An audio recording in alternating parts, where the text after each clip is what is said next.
How you holding up? Nothing wrong with getting help. If I promise to look into it, will you drop it and help me build this fence?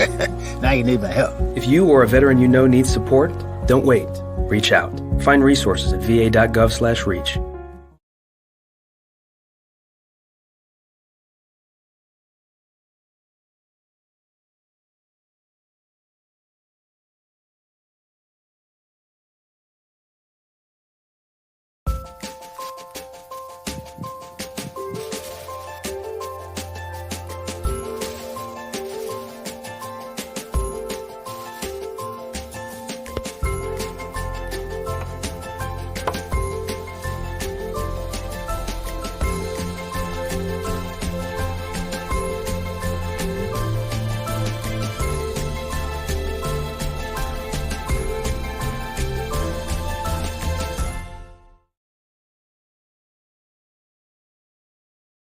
There is a road laid out for me. First night here, but Amy seems cool.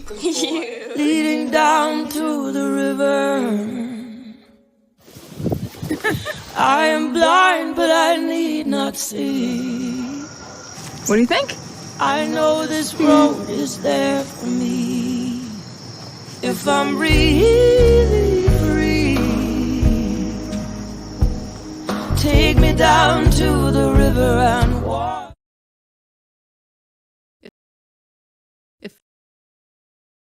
If I could be you, and you could be me for just 1 hour. Walk a mile in my shoes. Walk a mile in my shoes.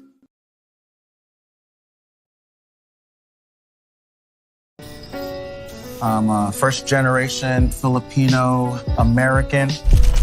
You don't always feel you're a part of the country you live in. It's this weird middle space sometimes that you have to live inside of.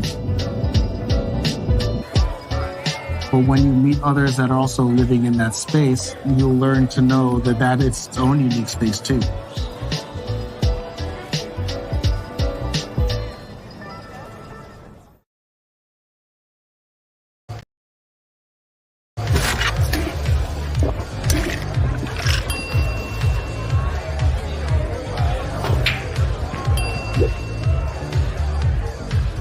If you need to do something to feel okay to drive, you're not okay to drive. Don't drive buzzed. All right, folks, another amazing edition of the radio show with Mark Lee. And of course, we're going to have some great conversation on today's day. As a matter of fact, we're going to be talking about Disability Awareness Month. That is right. That is definitely something that is very much on the mind of many. As a matter of fact, on yesterday, my brother was doing an event for MS because that is actually something that he has been dealing with. And of course, that is also something that my aunt dealt with for many years before she passed away. But the one of the groups that Malik belongs to is a car club. It's those folks that drive those Polaris slingshots, the Bull City Slingers, and they did a fundraising event, selling the ribbons, and of course having some food trucks involved, and a number of other ways to get awareness out about that particular ailment.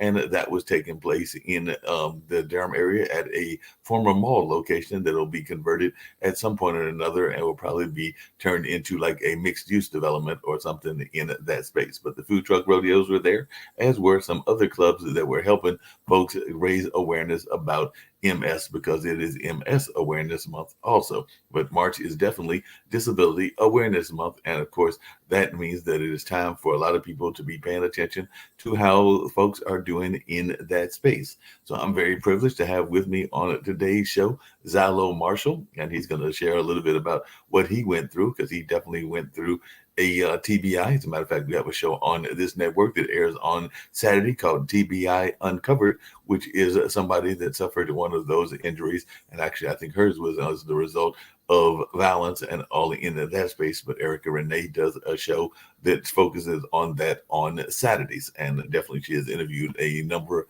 of people that have gone through various kind of dealings with traumatic brain injury. Don't know that she's ever interviewed Zilo. I'll have to find out from both her and him, but I'll find out from him at this particular time. And if not, maybe we can make that an arrangement at some point or another. Because like I said, that show does run on Saturdays. And of course, she went through her own experiences as well. And it looks like Xylo suffered his incident when he was a young child at only the age of 11, but he is definitely doing a lot of great work and all in that space. Has a successful real estate business, from what I understand, and a successful other things going on in his life as well. But Xylo, glad that you were able to come here and share some of the things that you have gone through, including living on your own since being a teenager, and like I said, even becoming a realtor and all in that space. So definitely for those that are not that familiar with what TBI is all about, like I said, I know it's traumatic brain injury. If you could just share a little bit about what happened on that fateful night. I know that it had to be a very traumatic incident and all in that space, and you were at such a young age, 11 years old, and all of that. As a matter of fact, I was just watching on yesterday a series, and it was actually a series of young kids that were talking about how what they went through impacted them, and that was when they were kidnapped and buried alive, and that was over there, I want to say in California as well, or it might have been Texas, but that was something that one of the local networks was covering, and they were just talking to the survivors, and I think that two of the kidnappers have been out on parole, and one of them still remains in the prison, from my understanding of that particular news story that I was watching. But it was just amazing that they were going out on a regular trip and all in that space, and were then kidnapped and buried alive, and eventually they did catch up with the people that committed that crime. Fortunately, the best I could tell, all of the kids survived, but had various kinds of reactions to that trauma that they went through back in, I want to say that was the mid to late 70s, and all in that space. But definitely, I'd love to hear more about your story, and of course, even some of your thoughts around disabilities as well. Yes, good morning, good afternoon.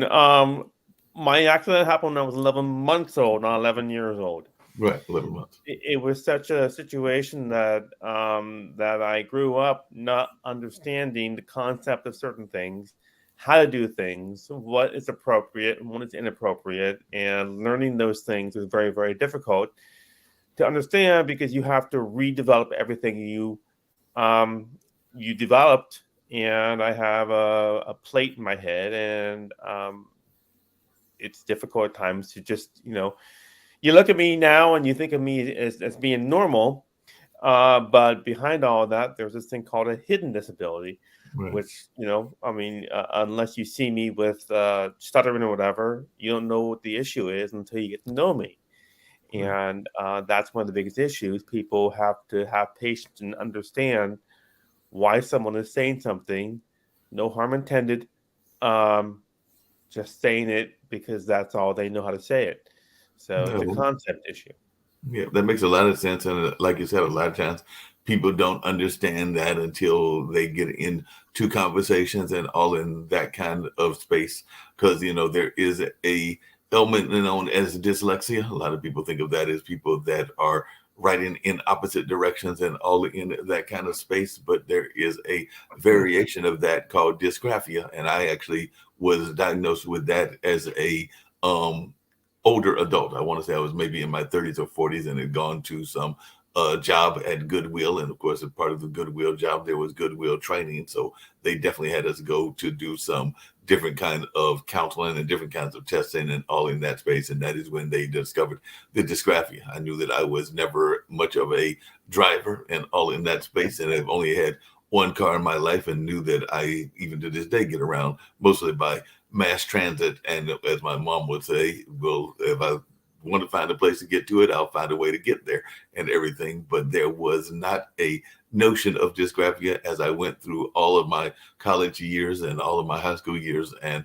definitely in that space until the adult years. So I oftentimes feel that there are a lot of people like myself and like you that are not always known that they are going through whatever they are going through in that space. So I just wondered, is that something that you feel that schools need to do a better job of addressing, and a better job of making people aware of those situations and all in that space? And I have a follow-up question after I hear your answer. Yeah, the example here is, okay, with the school. They asked me, my child goes to the bathroom in his diaper, and they change him. Right. and they asked me for bags. And I'm thinking bags for the school. You think, bags to be able to, put their, all their stuff in the garbage and all of that. And my concept is thinking getting bags for everybody when you have to get bags for your kid. So people say, can you bring something? And you got to realize it's for your child, not for all children. So it's little things like that that I had to realize that they asked me, of course, I give them diapers. They asked me specifically, can you bring bags? They never say, can you bring bags for your kid? Right. So those little concepts, when someone talks to you, they may think you're acting, strange or unusual or weird or whatever, not realizing it's not that it's got to do with an injury to your brain. And, and it's very, very difficult. Once people know you, they know who you are. And if you do things in a genuine sense, then they should be behind you. Uh, Me growing up, I was the only realtor in the country that listed and sold properties without a car. I've never driven a car in my life. Yeah. Okay, because I have seizures and visual impairment. And what are seizures? Seizures are when you turn your head to the right, or when you shake, limits your ability to, to do certain things. So if you're having a seizure while you're driving, you can kill somebody, and that's not something that I would want to jeopardize myself in, or even trying, And so you got to kind of protect yourself and yourself from society, because if you break those laws, you're in trouble. And seizures are something I've dealt with since 7 years old because of my brain injury, and but it's it limits my ability to do certain things. And I sold over $500,000 in real estate, and then lost my career on the basis of fraud and corruption and financial exploitation against me because of my disability. Yeah, that So makes.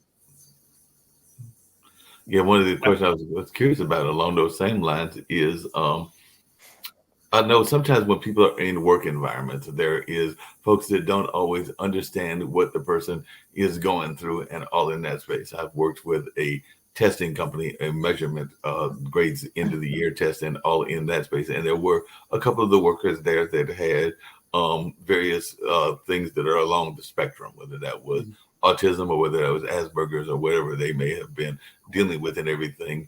And of course, not all the time, and you just alluded to it with your own injury, is that notion of keeping space and allowing people their space and not crowding folks in that sense. I just wondered if that was something that you had to deal with as well, because we do know that sometimes people are not always aware as to how to deal with folks with either TBI or with autism, and they don't realize that they may have a different perception of space than, say, the quote unquote average person may have. And I don't even like that term average, because I don't know what an average or a regular person is. And because in a lot of ways, we all have our abnormalities, no matter what the abnormality is. right. Growing up, obviously now I know, there are certain spaces you got to give to people. You know, when I was younger, I used to call somebody 15 times. They didn't answer, they didn't answer, they didn't answer, they didn't answer, they didn't answer. Call them, call them, call them. And the concept is you call them once, and you leave a message, and you have them give you a call back. You kind of be able to let them know you want to get a hold of them, or you don't touch people just because they're near you. You have to be able to create your own boundaries. And me being a realtor, if I violated those boundaries, they'd be like, listen, you're a realtor and you're touching me. Those little things people have to understand. You got to be able to learn about life and deal with life with your, being appropriate. And, it's not what you do, it's how you do it. It's how you go about doing things. Um, and For example, how I do it, when I was at the office, when I was working at Keller Williams, I went to the office using paratransit. So it's a disabled program to pick you up and bring you to the office. If someone wants to look at a house, they come to the office, they pick me up, and we go to the house they want to look at. You would think that two people have to go. The realtor drives their car, and the buyer drives their car to look at a house. And you don't need two cars. But it's very, very difficult to get around and do things if you're looking to sell houses. But if they want to come to your office and they pick you up, they know what your situation is, you're here to help them buy a house, then they got no problem doing that. And I sold over $500,000 in real estate doing that. And then that was from 2005, 2010. Lost that on the basis of fraud and corruption. Oh yeah, and definitely want to get into some of that as well as to how they exploited you and all in that kind of way. But one thing that I was curious about is some people don't like that term disability, and some people don't like the term handicapped, and some people like terms like differently abled and things along those lines. When you think about your own injury, and you've had it ever since your very much of being a young baby and all in that space, what terminology do you like for folks to use, or does it even matter to you whether they call you handicapped or disabled or any other of this terminology that people like to I use? think the normal word is, disability. Okay. Handicap, I think is more, you can't, you're handicapped. You're not able to. But disabled is general, and that's letting people know I have a disability. Whatever it is, they either see it or they don't see it. Mine is also a little lisp. Okay, the S sound and certain words like that. Unfortunately, I don't have any stuttering, but I do have damaged. I don't have all the details about my injury, but it does affect my vision. I have optic nerve damage in the right eye. It does affect my memory. It does affect my speech. And one of the biggest things is, sometimes I speak too fast. And you got to learn to speak slowly so they understand what you're saying. Because when you're sitting there speaking fast, people need to ask you over and over and again. They don't want to waste their time on you if you can't relax and be able to talk to them. So it takes time to understand people with disabilities, but me going out there in society, for the most part, have no. They don't notice it until they get to know me for a little while, and they see there's something wrong. Unfortunately, there's no way I can get out of that. I can't become undisabled. That's just it's funny. We can have a heart replacement, but we can't get a new brain. They can replace your heart, but we can't get a new brain. So it's kind of funny that and you got to deal with what you have, and we can't replace parts of the brain. If it's damaged, it's damaged. 1/4 of my brain is brain injury, which is a lot. Yeah, that is a lot, but they also say that, well, a couple of things. One, they say that with technology, eventually they may be able to heal things around the brain and everything in that space. But of course, that is probably some distance away and all Oh my along those gosh. lines. And then the other thing that you just said that I found quite interesting is that 1/4 of your brain is damaged, or you're not using 1/4 of your brain. But they already say that humans in general only use, I think it's like 1/10 of our brain power in the first place. So it'll be interesting Yes. to find out, which part of the brain that is damaged would have been the part that you would have been using in the first place along the lines, because they just say humans in general don't use as much of our brain power as we should. We don't use 100% of our brain, correct. The rest is used for, it's just there. So that's what I hear. Yeah. So fortunately, my injury only affects a portion of the 10%, not a portion of the 100%. That makes a lot of sense. Yeah. You went on and became and are still a motivational speaker. I'm sure that probably shocked some people that you have this TBI injury, but you are also willing to share your story, but also use it to motivate others. So what do you see as your key motivational message, and how do you implement that message when you are doing your motivational speaking? And are you surprised, or are the audience surprised sometimes at some of the things that you went through in your life and that you have chosen to also be a motivational speaker? Yeah, I've done motivational speaking at charter schools. Troubled kids that are on their way out to crime and doing bad things. And if I can save one person from going to prison by going over and saying, listen, you're here, you've done a lot of bad things, you're in a charter school. If you don't go out there and work hard now, you can't undo what you did by robbing someone's house. It's going to follow you till the day you die. You have to be able to become good. You may have some bad points, but don't affect other people by doing bad things that benefit you. So, and that was over 10 years ago. I've been doing almost nothing for 10 years because with my disability, it's very difficult to get back to where I was. But I was, and I think it's very important to tell disabled people, or in the charter schools was not disabled. I was speaking to charter schools. And I think charter schools should understand if I can do it as a disabled person, then why can't you do it now that you've done, 2 crimes and now you're, so it's being able to help those not thinking they're bigger and better and no more and no one can find them and they're, and that's just a lot of nonsense with their ego.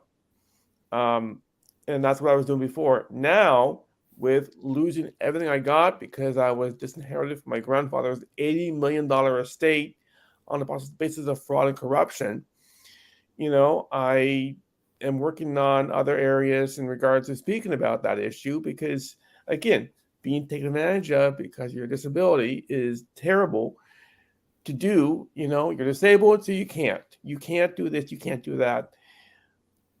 And it's challenging because people will take advantage of you because of your disability. Yeah. Why do you think so many people are so willing to take advantage of the disadvantage? Because I've definitely seen that. We all know the story of the blind woman that is robbed because she can't see the robber, or the people that do pranks and other things for folks that are in wheelchairs and other forms of bullying the disabled, because it's definitely a form of bullying if you're going to be taunting them and using their disability against them and everything. So why do you think that is a part of society and a society to some degree, even though it shouldn't be accepted and we don't need to be doing that and all in that space? So just wondering, why do you think that that goes on as much as it does? Well, a lot of disabled people have behavior problems. Okay. And that's what I had when I was younger. I had a lot of behavior problems. I was 16 years old acting like a 10-year-old. Okay. Got no reason to deny that. You kind of learn. But in society, as a grown adult, you should be at the same standard as somebody else. Okay. You and I are the same, and they're like myself. I'm inferior in certain areas, but I shouldn't be treated as inferior. Maybe given a little help, to do certain things. But to take advantage of me, is what people want to do because they think, well, listen, I'm not going to waste my time on you. You might do something to me. And disabled people, there are a lot of people out there, schizophrenia or whatnot, that do bad things because that's all they know. That's all they know. And, when you think one person's this way, they're all that way. And it's not true. You have people from all walks of life that do good, bad. There are 3 things. There's good, bad, and otherwise. It's not good, it's not bad, but it's not, it's, whatever. And these things are, you got to be able to respect everybody equally. Don't think of them inferior or superior. But people just, they don't have any patience, just a little patience of helping somebody get to that point and then being proud of it. My aunt disinherited me from my grandfather's $80 million estate because my disability, thinking I'm inferior. What am I going to do with 5, 6, 7, 10, 12, $15 million? Nothing. And my aunt knew I was a realtor. She thought it was all a fake. Okay. And under the law, whether you're disabled or not, you can't say you're somebody you're not. I can't go out there and say I'm a police officer if I'm not a police officer. You can't be. They can throw you in jail for that. That's impersonation. Right. So saying you're a realtor if you're not a realtor, that's impersonation, and that's what my aunt tried to, or think I'm doing. And I, like her or anybody else out there, want to go out there and live in society and work, not live on the system and have the government take care of me. Okay. And people out there with disabilities, they're taken care of.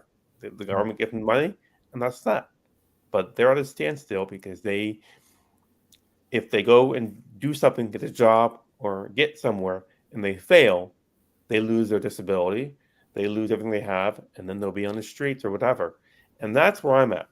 I am trying to get back to where I was as a realtor because I want to get off SSI. I don't want to be living on the system. I want to go out there and make as much money as I want, like anybody else does. I want to be considered normal. People come to me for advice. And when it's taken away from you, okay, for me, it's almost impossible to get back to where you were because you're not getting the help you need. People with disabilities need help in certain areas, and just a little hand from somebody, and then you go on your way, it's fine. But people out there, they just have this image, ego. I'm better, you're worse, and they can think that. And it's terrible to think that, but you got to think of everybody equally unless they do something to you that's not good. If they do something to you that's not good, then you go on your way, but don't disrespect them because of their disability. Yeah, that makes a lot of sense. I guess the flip side of that is that we have seen the rise of paraplegic sports, and we know that those can be quite popular. And of course, people do love seeing them doing everything from basketball to, I think there's even like some paraplegic racing events and a number of other paraplegic events. And we've even seen how some sporting events can also be used to help the disabled. Because I do know, like here in North Carolina, there is a horse camp that is geared toward those that have autism. Brightleaf, I think, is the name of that one, and everything in that way. But how important do you think it is for those that are disabled to stay active in whatever that activity is? Because that's one of the things that you would oftentimes hear talk about with the paraplegics and with some of the other things that I've mentioned as well, is that it keeps folks socially engaged, but it also keeps them active for their health benefits. Well, you mean physically active, or you mean active in what they're doing? Physically active in that case. Well, again, there's a little help. I mean, you may be in a wheelchair playing basketball, but going out there and doing that, you have to get help to get there. Right. There are many people out there, I'm pretty sure, in wheelchairs that drive their vehicle, get in their car, they're by themselves, and they're playing basketball, and that's fine. But some people need a little help just to get to that point. Um, it's challenging because, you have to have a wheelchair access to get in your car to get over there. You just can't get into any car.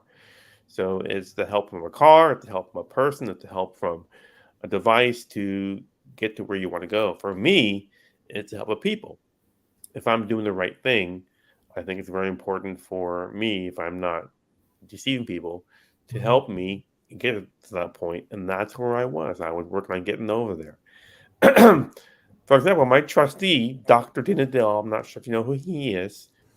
He was a world-renowned media doctor. He was my trustee. He was the one that took advantage of me. He was the one that thought I was not being a realtor. I told him what I was doing.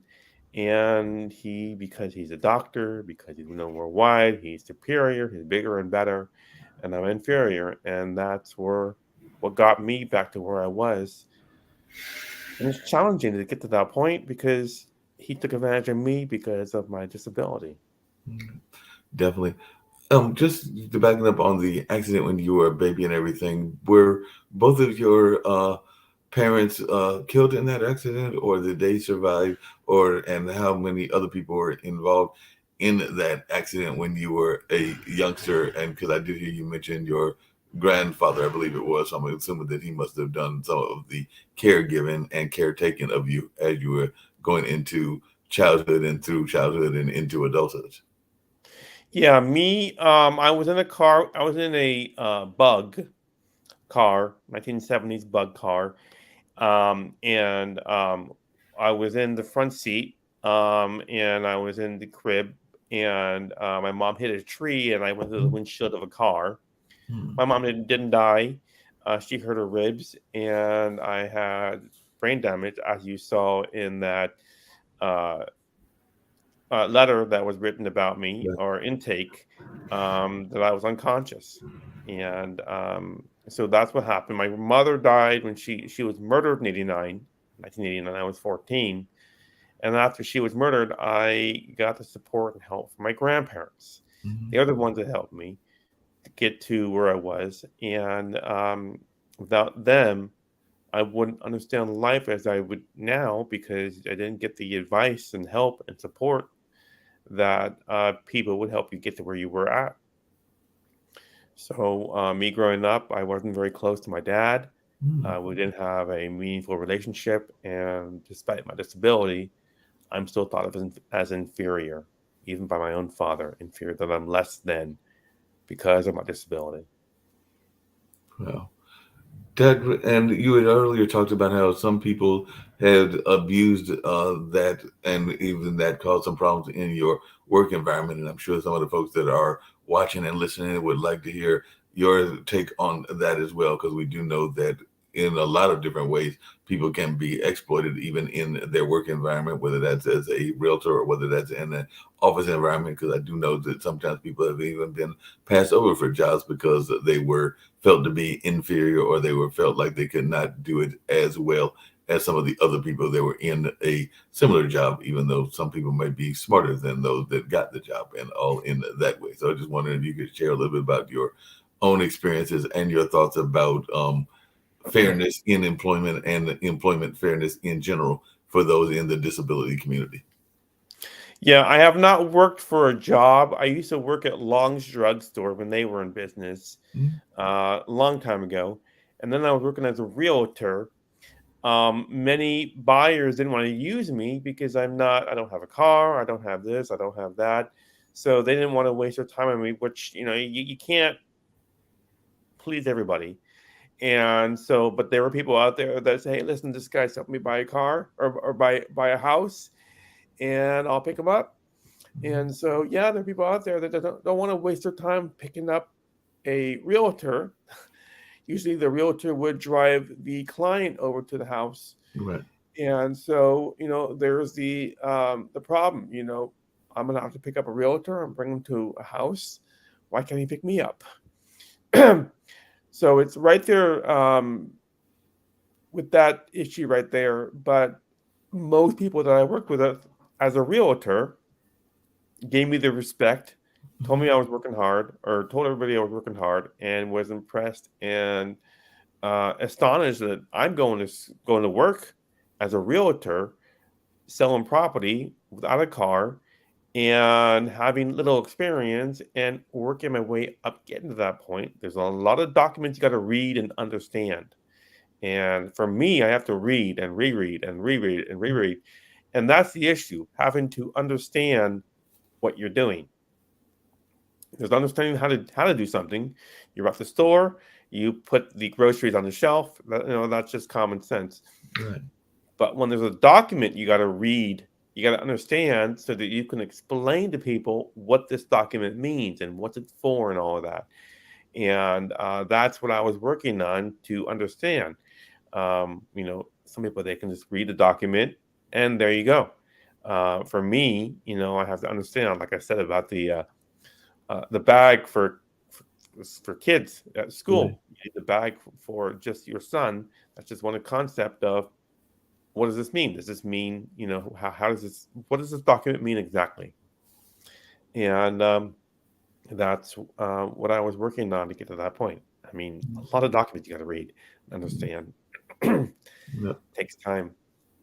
Yeah, it definitely takes time to get all those documents read and all in that space. One of the things that we've been talking about on the network Pod TV and on a couple of the shows is this notion of inner critics and outer critics. And I imagine that there was a lot of times that you had your own self-doubt as well, even as you had that successful realtor career, and even as you were facing what you were facing with the TBI and all in that kind of way. So how did you get past that inner critic that we all have, and also how did you get past those outer critics? Because I'm sure there were a number of people, and you alluded to some of them, that were telling you, don't bother being a realtor. You don't have the car, you don't have at that time, I'm sure you went and got it, the license, but you don't have any of all these trappings that are needed to be a successful realtor.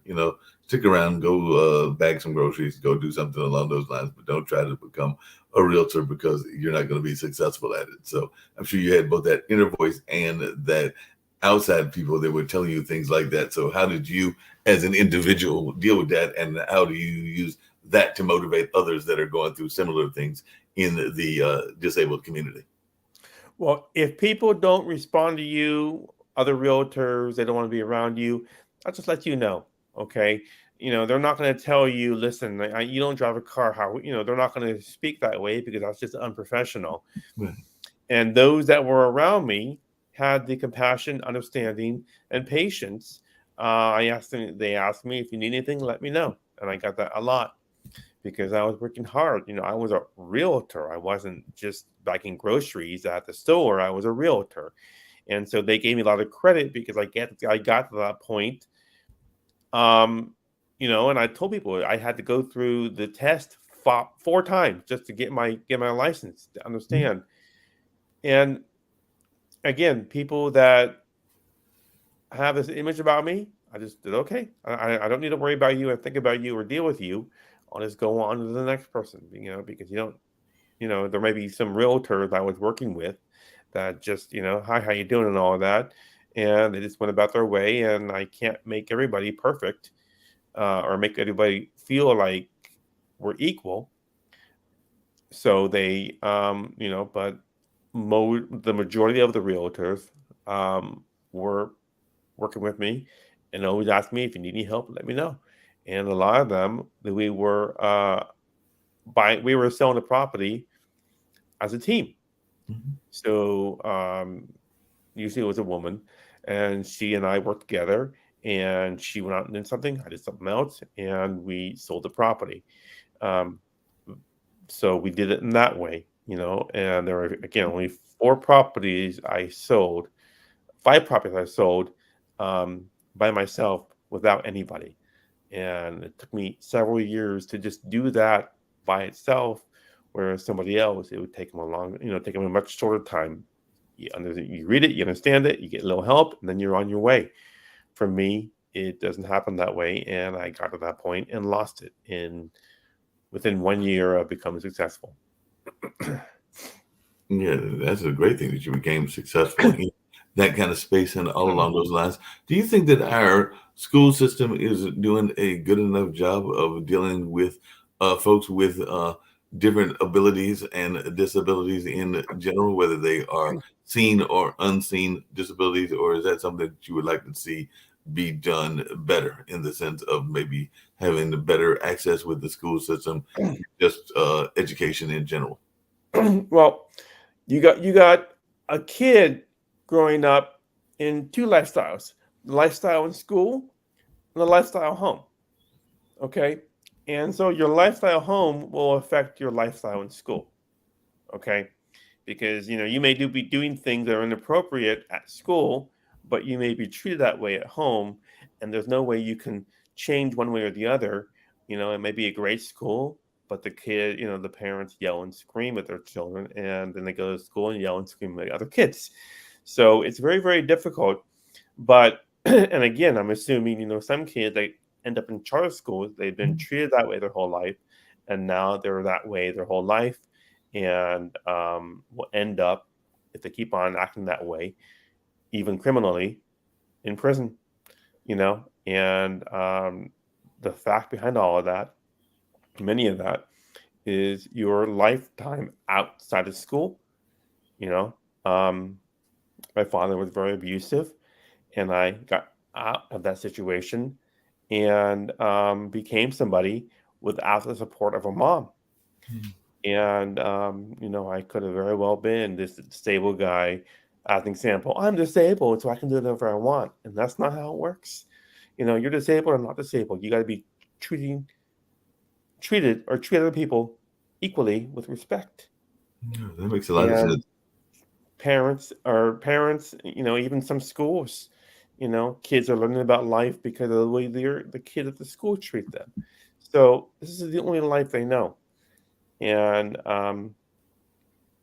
it's challenging when you don't know, the school doesn't know the home life, and the home life doesn't know about the school life. That's very, very difficult to understand because the parents don't go to the school and the parents don't see how the school is treating their child. My son has autism, doesn't speak, so he can't tell me what's going on. So that's a challenge. Now, again, we are very affectionate and warm and loving to our children, to our child. But my son came home one time, started hitting me.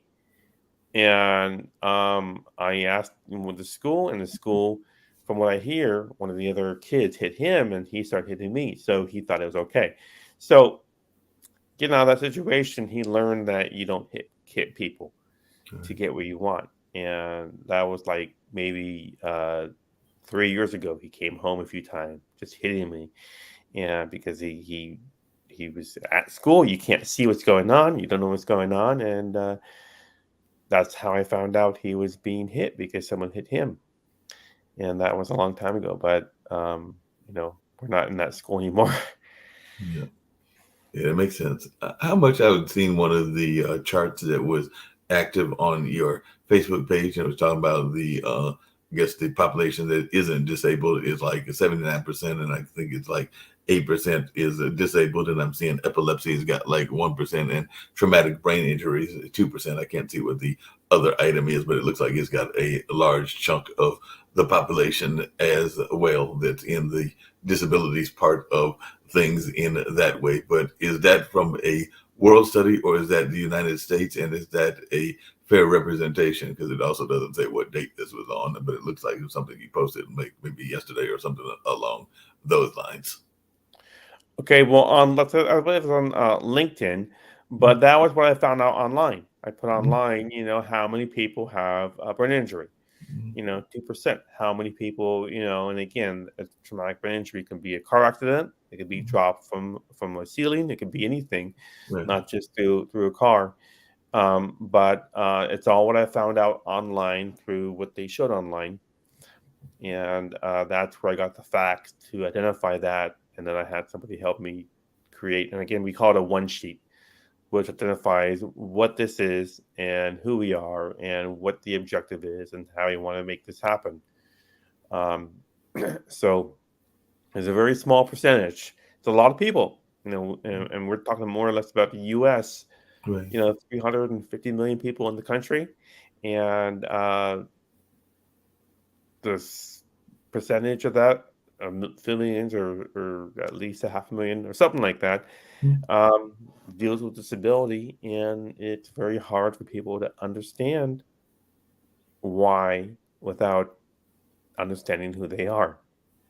Yeah, that's true. You definitely have to understand who they are and all in that space. I know that the current president had said that he wanted to do some cancer research. I think he wanted to do some research in other disability aspects of the world as well.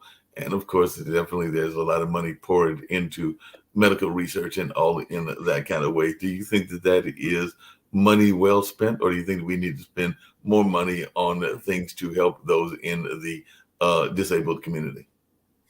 I think, again, there's a lot of people that are living on the system. Okay. And so they have no choice but to live on a system. And the government will stop your benefits if you're working. They will not, for example, regarding when you get SSI or SSDI, you have a 9-month trial work period. You can make $10 million in 9 months or $10,000, and it wouldn't affect it. Then after that, you can either work and get off it, or you can not work and live on the system. And so, regarding helping people become successful, many people are afraid because, again, I'm on my own. There's nobody I can run to if I'm having a hard time. If my mom was alive, I would go to her house, have her help me. But there's nobody to help me, so I'm at a standstill with society to help me become successful and not live on the system, sitting at home watching TV, looking at the ceiling. There's a lot of people out there that are doing that. They're sitting at home, they're watching TV, they're just eating and all that, and it's a life they choose to live because that's all they know. But we need help to have disabled people understand if you want to get into a higher, um, society, we're going to help you. That won't affect your benefits. Yeah, that makes a lot of sense. The other thing that I had noticed in looking at some of the social media outlets and all in that space is that sometimes when people get into the disabled community, they get very much out of their social game and things along those lines. So they don't necessarily try to pursue any social outlets, be that friendship or relationship. But I did see that you are involved because you do mention a couple of times on your social media about a young lady that you are involved with, a girlfriend, and all in that space. So how much of that disability conversation did you have to have with her when you were getting involved with her? Because I know that when I was dating a young lady, and this was years ago, and I'm still 60 and in that single space, but she had seizures. I can't remember whether she was one of those I think it was diabetic or something along those lines, and she had the severe kind that you would have to give sugar shots and all in that space. So at the time that we were dating, she actually showed me how to do that and how to deal with those should that emergency arise. As it was, the relationship wasn't that long lasting, and that situation never arose. But if it had, I would have been at least aware of what to do and hopefully prepared to do it as well. So I was just wondering how much of those kind of conversations did you have to have with your lady love? We don't speak that much about it. She understands my disabilities, and I understand her diabetes, but there's not much of a conversation because I don't understand, much about her. I have a hard enough time with my issues, disability, and there was a culture difference, a huge culture difference.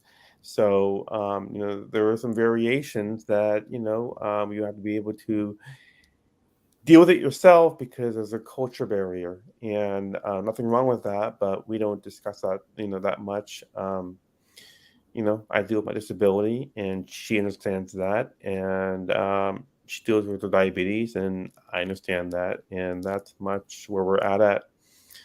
Um, Not much, to discuss. We discussed my son um, not eating too many sweets because he might get diabetes, Right. but it's not much that I understand. She takes medication, which is fine to control, and she's doing fine, but she can't have cake and ice cream every day. That would be, life threatening. Right. So it's a new concept to me as well to understand that you got to be careful what you eat, and you got to take medications to control your sugar level, your blood level. Yeah, you definitely have to control those things, and that's definitely something that people pay attention to, and sometimes they don't pay enough attention to in that regards. I had alluded to it earlier, and I mentioned the schools, but do you think that our workforces are doing enough to deal with disability? Because I do know that there are some codes that are out there in terms of like having handicap accessibility. If you're going to have a building of a certain size or height and all in that space. And I'll definitely get around by mass transit. So I do know that there is, of course, the front seat areas that are usually designated for those that are in wheelchairs or have other forms of mobility issues and all in that kind of way. But that's just two examples that automatically came to mind. But even some of the buildings don't always meet code, and definitely some of the codes don't even address the disabilities that are unseen and not as easily spotted. So I was just wondering, as one that has gone through different things, do you think that we as a society are doing enough to make sure that our workforces are addressing those that are working and have disabilities? Yeah, I'm not sure much about that. Again, I have not worked in a long time. So the outside world, I see parking. A lot of times it's very, very difficult to get up the ramp because the ramp is not right there in front. There should be guidelines, in most situations. There is a, wheelchair ramp and so on and so forth. But, some older buildings or some, older buildings, they don't have it up to standard. But I'm not too familiar with that area. at all. Um, it's just there's a lot that people don't understand and have no patience, and they don't want to help somebody get to That's that fair. point. Yeah, that's fair enough. What do you think is the biggest misconception people have about folks with TBI specifically and disability in general? So, what are some of the misconceptions that you think that people have that when you do your motivational speaking or when you're just talking to the common person over there in California, you try to get them away from those misconceptions? You can't, you can't, and that's it. People are not going to go to you for advice because you are disabled. If they see you are, a scientist, and just because you're disabled doesn't mean you don't understand what you learned about scientists. There are some people out there there was a doctor that was a famous doctor, a scientist. I don't have his name here in front of me, but he was a world-renowned doctor. Albert Einstein had a disability, so there's a lot out there that we have to deal with. But yeah, You might be thinking about Stephen Hawking because I think Stephen Hawking yes, was considered one of the world's greatest physicists. Definitely yes. had several handicaps that he was dealing with as well, including being, I want to say, in a wheelchair for most of his Not life. able to speak, nonverbal. Right. So, um, that's the one, and there were some other ones. There was a movie or show, Life Goes On, back in the 70s, with guy with Down syndrome. Again, I don't have the name here in front of me again, but again, it's those that are out there trying to make it out there with the support of family, and I did it without the support of family, and then it was taken away from me. I did it without the support of family, and those that knew me didn't really know any of that because they thought I was you know, working with them, which I was, and I am, you know, doing normal things. And so until they got to know me, they wouldn't know much about my background as a realtor. Yeah, no, definitely not. One of the other terms that I know you use quite a bit, and you actually talk about it quite a bit as well, and is a very popular term, and all along those lines is resilience. And you were definitely an example of somebody that is very resilient. But Mhm. what advice do you give to others that are thinking about ways to be resilient and to make positive change? Because I know that you are also about positive change and about self-love and self-respect. So what are some of the ways that you try to encourage other people to have that kind of positive thought in their own lives?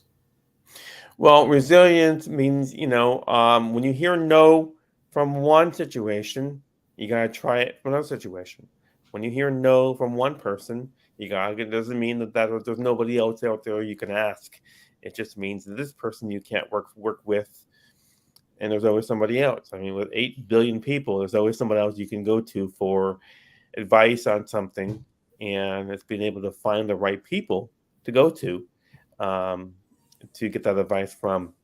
Now, to let you know, I have to get off here in about 3 minutes. I have another meeting I have to go No, to at no, 1 o'clock. we're getting ready to wind down, and I definitely appreciate the conversation and everything. Well, there's a couple of quick questions. I'll try to make them as quick as possible. But one thing that I was curious about is you do talk about the coward inner self and the giant within. So if you can give us maybe a short synopsis of what that is, and then I've got two quick questions that I know have very quick answers that I get everybody to do. So we should be able to knock that out in about 3 minutes. So, coward within, you're talking about? Right. Okay. Don't give up. Never give up. You got people out there that live with depression and just, loss of, and you have to just find other avenues. You might need to take a little breath and relax and all of that, but then you got to go to the next situation and figure out how to do it. And that's what I did when I was going to charter schools. I went to a lot of them. A lot of them couldn't do it. They didn't know me, and so you got to go. Just because they didn't know you doesn't mean you can't do it. It just means, and that's for everybody, not just disabled. I don't know you. Why should you come to my? We got to figure out who you. We got to make sure you're not, a criminal coming to our school, talking to our kids. We don't know that. So it's those little things they got to make sure that they may reject you, but it doesn't mean that you can't go to the next one and do all of that. And your next question is your questions that you have to ask me. The last two questions I was going to ask you, and this is the questions I ask everybody, is one, how they can reach you. And I definitely have enjoyed this conversation. I hope you've enjoyed it as well. And hopefully you'll make a return trip as well. And then if you tell folks how they can reach you, if they want to get in touch and learn more about your motivational speaking, more about what you went through with the TBI and a number of the other things that we have talked about.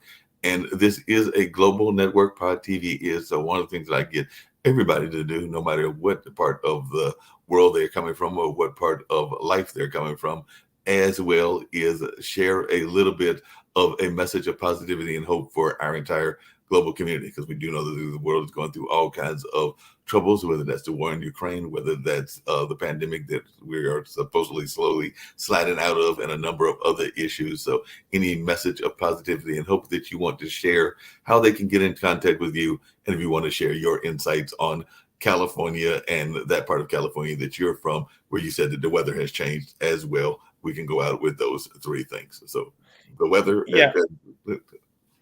I have 2 minutes here and all. Yeah. They can reach me at zylomarshall@gmail.com. That's ZYLOMARSHALL@gmail.com. I would love to be on national television. I would love to be on talk shows and speak to people about disabilities, about not being afraid, because people are going to look at me, differently. Anywhere in my life, it doesn't mean I can't go, be afraid. And many people out there with disabilities are afraid. You can also call me at 916-501-2626, 916-501-2626. You can text me. Again, I'd like to be on national television, talk shows, and discuss these issues nationwide and worldwide about the challenges those with disabilities face, and fraud, corruption, financial exploitation, that we're just, we're dirt and we should not be treated because we're disabled. Doesn't mean we've got to be treated as dirt. But that's one thing that I feel we're treated as, because we're inferior than those that are not disabled. So. And a message of positivity and hope that you want to share with folks, if you want to share some insight on that crazy weather that y'all are having in California. And then on that note, we'll go out with a couple of these other commercials as well. It's been cold. It's spring now. Okay. It's spring now. The last since December to March, first time in a long time, very, very cold, very windy, a lot of rain. And the wind was just so dangerous that people didn't want to get out because things were flying through the air. We don't want a chair to fly through the air on the road while you're driving. So it was that state of situation that I have never dealt with before, but it was so windy that it was scary to even leave on a weekday because of the dangers, and people have to go out there and work. How are they going to do it? They got to deal with the dangers of, the wind and all of that. So I have to go here. I do appreciate your time. No, I appreciate you too. I didn't know if you had a message of positivity and hope to give people, and you can do that in 30 seconds. And then I'll play this food commercial to get us totally out of here. If you have a message of positivity and hope. Never give up. Never give up. You got to do the best you can, and don't be afraid, because you can't rewind your life to last week, last month, last year. You got to keep on going to the next situation in your life. I appreciate it. I'm going to let you get on to your next situation. I'm going to play a commercial from Kendu Spices, which is a spice company that is owned by a friend of mine and all in that area. And then after that commercial runs, we'll end this particular episode. But it has been a pleasure talking to you, Zylo, and I definitely look forward to seeing you on some of our other shows, and of course on some of our other opportunities to get you on that national limelight as well. So definitely enjoyed our conversation and hope to see you on not just here, but on other platforms as well. Thank you very much. You have a nice day. Do same. You know how people love to enjoy food and don't understand how to flavor their food or how to replicate a meal? They're interested in supplements, but don't know where to begin? Well, what I do is I take the guesswork out of enjoying flavor and wellness with my flavorful spice blends. so that they can create delicious meals with healing benefits. Can-Do Spice was created to help cooks at any level enjoy healing through food. Every spice blend was designed to give added health benefits of natural herbs. Every blend is complete. There's no need to add any additional spice for a delicious meal. Saving you time and money while adding supplements to your meals can be both tasty and fun. My earliest memories in the kitchen began with my father, Kenny Can-Do Bond, so it was fitting that I would name this line after him. I have always looked to natural remedies to supplement the body, and I found myself hiding herbs and minerals in foods for my family. That's when it hit me. Everyone needs Can-Do Spice. Everyone should be having this. It's an exclusive brand for cooks at any level who want to create flavorful dishes with healing benefits that can satisfy the body and soul. Add a little spice to your life. Give Can-Do Spice a try.